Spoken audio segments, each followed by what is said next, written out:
मान्य सदस्य ज्ञानबहादुर साई, छोटकरीमा आफ्नो भनाइ राख्नुहोस्।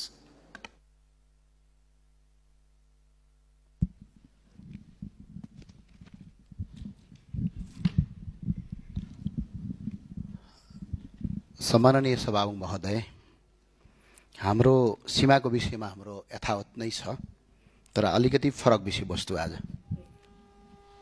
सम्माननीय सभामुख महोदय, म यो संसदलाई सोध्न चाहन्छु र सभामुखज्यूलाई पनि अपिल गर्न चाहन्छु।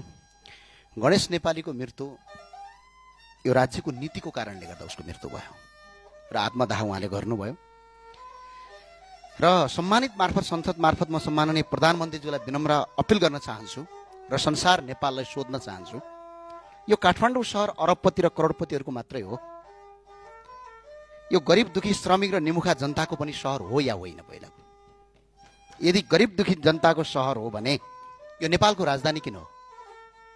नेपालको राजधानी हो भने यो गरिब दुखी र सरबारा वर्गको र जनताको पनि सहर हो।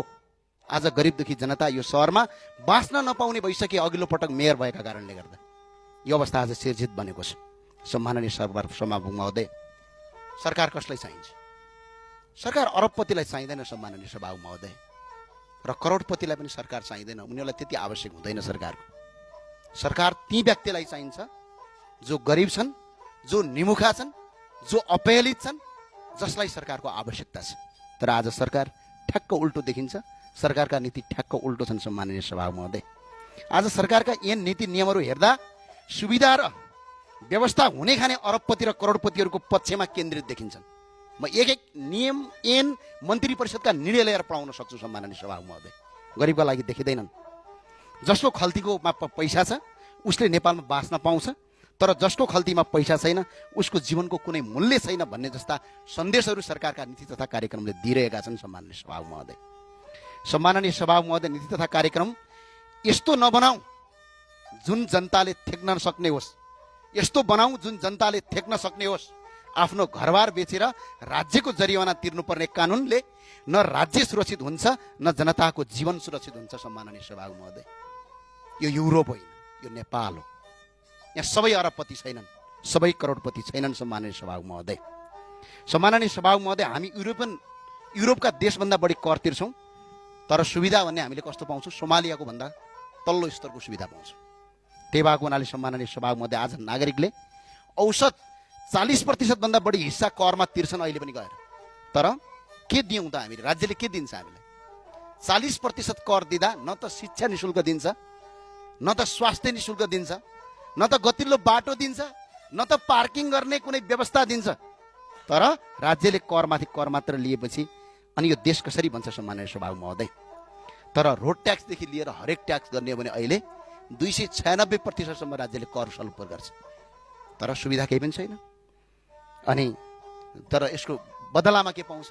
मृत्यु पाउँछ सम्माननीय सभामुख महोदय, आत्महत्या पाउँछ, जो गणेश नेपालीको हिस्सामा हिजो भयो। सम्माननीय सभामुख मार्फत गृहमन्त्रीज्यूलाई भन्न चाहन्छु, तपाईँ गृहमन्त्री हो कि कन्टेन्ट क्रिएटर हो?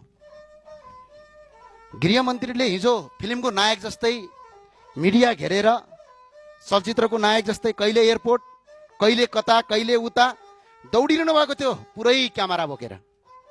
यदि साँच्चै उपचार गर्ने उद्देश्य यदि थियो भने आज गणेश नेपालीको मृत्यु हुँदैन थियो सम्माननीय सभामुख महोदय।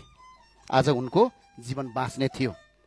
हामीलाई क्यामेरामा गृहमन्त्री कहाँ हिँड्यो, आज गृहमन्त्रीले युट्युबहरू कति चलायो, आज युट्युबमा कन्टेन्ट कति क्रिएटर गर्यो, त्यो महत्त्वपूर्ण कुरा होइन। महत्त्वपूर्ण कुरा गृहमन्त्रीको आदेशबाट जनताको जीवन बाँच्यो कि बाँचेन भन्ने कुरा हो।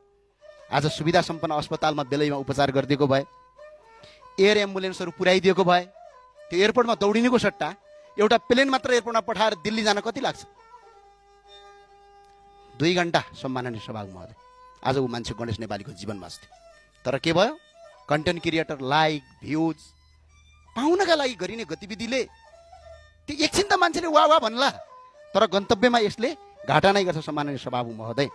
त्यही भएर सम्माननीय सभामुख मार्फत गृहमन्त्रीलाई जिम्मेवारी बन्न, कन्टेन्ट क्रिएटर नबनी देशको वास्तविक गृहमन्त्री बन्न म अनुरोध गर्न चाहन्छु। र गृहमन्त्री र मन्त्रीज्यूहरूलाई सडकमा चटक देखाउने होइन, काम गर्नका लागि आदेश दिने हो। आदेशको पालना भयो कि भनेर त्यसको कार्यान्वयन गर्ने हो। हिजो सडकमा प्रदर्शन गर्नुभन्दा गणेश नेपाललाई राति नै हेलिकप्टर मार्फत उद्धार गरी नेपाल वायुसेना निगमको जहाजबाट यमुनाबाट दिल्ली पुर्याइदिएको भए यो अवस्था हुँदैन थियो। सम्माननीय सभामुख महोदय, म आज याद दिलाउन चाहन्छु सम्माननीय सभामुख महोदय, प्रतिनिधि सभाको संसदको गेट अगाडि इलामका प्रेम प्रसाद आचार्यले आत्मदाह गर्नुभएको थियो भने आज ठ्याक्कै 1-2 वर्ष 2-3 वर्ष नपुग्दै आज मुहुका गणेश नेपालीले मट्टीतेल छर्किएर आज आत्मदाह गर्नु पर्यो। उनीहरूको पीडा एउटै थियो कि यो देशमा गरेर खान पाऊँ, बसेर गर्न पाऊँ, गरी खान पाऊँ भन्ने हो सम्माननीय सभामुख महोदय। तर सरकार फेरियो, कुर्सी फेरिए, तर जनताको पीडा फेरिएन सम्माननीय सभामुख महोदय। कुर्सी फेरिनु, सरकार फेरिनु महत्त्वपूर्ण कुरा रहेनछ। महत्त्वपूर्ण कुरा जनताको जीवन फेरिनु पर्ने रहेछ। सरकारले पछिल्लो पटक जनताको जीवन सहज बनाउने भने झन् कठिन बनाउने नीति बनायो सम्माननीय सभामुख महोदय। सरकारको नारा चाहिँ अत्यन्त राम्रो छ, गरिबको चमेली बोल दिने कोही छैन। बोल्न दे सरकार, बोल्न दे सरकार, मनको कुरा खोल्न दे सरकार। तर आज गरिब दुखी जनतालाई सरकारले करमाथि कर थपेर आज बिजोको अवस्था पुर्याएको छ।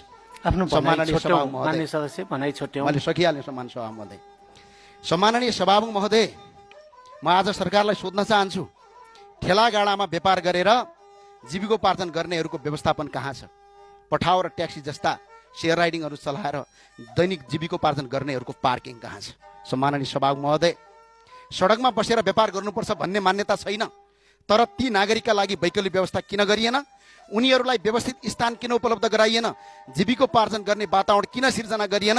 यही प्रश्नको जवाफ यो सरकारलाई, जनतालाई दिनुपर्छ सम्माननीय सभामुख महोदय। यो सरकारलाई 100 दिनमै सबै काम पुरा गर भन्न खोजेको होइन मैले, तर कम्तीमा जनतालाई मार्ने होइन बचाउने नीति ल्याउनुपर्छ। दुर्भाग्यवश सरकारले जनताले पाउँदै आएको गरिब दुखीले इन्सुरेन्स बिमासम्म कटौती गर्यो 100 दिनमा सम्माननीय सभामुख महोदय। त्यही भएर सम्माननीय सभामुख महोदय, सरकारलाई सबै 100 दिनमा गर्न आऊ भन्न आएको होइन, तर हिजो स्थानीय सरकारको प्रमुख हुँदा काठमाडौँमा गरिबलाई बाँच्न गाह्रो भयो। आज त्यसको परिणाम हामीले भोगिरहेका छौँ सम्माननीय सभामुख महोदय। त्यो भएर सरकारलाई विनम्रता गर्न चाहन्छु, हिजोको सरकारले जनताको कुरा सुनेन, जनताको कुरा बुझेन भनेर जनताले मत परिवर्तन गरेका हुन्। तर जनताको कुरा सुने जस्तो गर्नुहुन्छ, देखे जस्तो गर्नुहुन्छ, युट्युबमा भिडियो आउँछ, टेलिभिजनमा इन्टरभ्यू आउँछ, तर कन्टेन्ट बनाइन्छ, लाइक कमाइन्छ, भ्युज कमाइन्छ, तर जनताको जीवन बचाइँदैन। आज कर्णालीमा पनि एउटा हेलिकप्टर नपठाएर मान्छेहरूको मृत्यु भयो।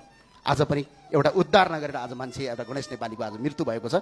त्यही भएर सम्माननीय सभामुख महोदय, आज यदि गणेश नेपाली जीवित हुनुहुन्थ्यो, यदि सरकारले बेलामा उद्धार गरेको भए, गरिबको चमेली बोल दिने कोही छैन, मलाई बोल्न दे सरकार, मनको कुरा खोल्न दे सरकार भन्ने सरकारलाई गरिब दुखी जनताको आँसु पुछिदे सरकार भन्छु। धन्यवाद। जय राष्ट्रवाद, जय नेपाल।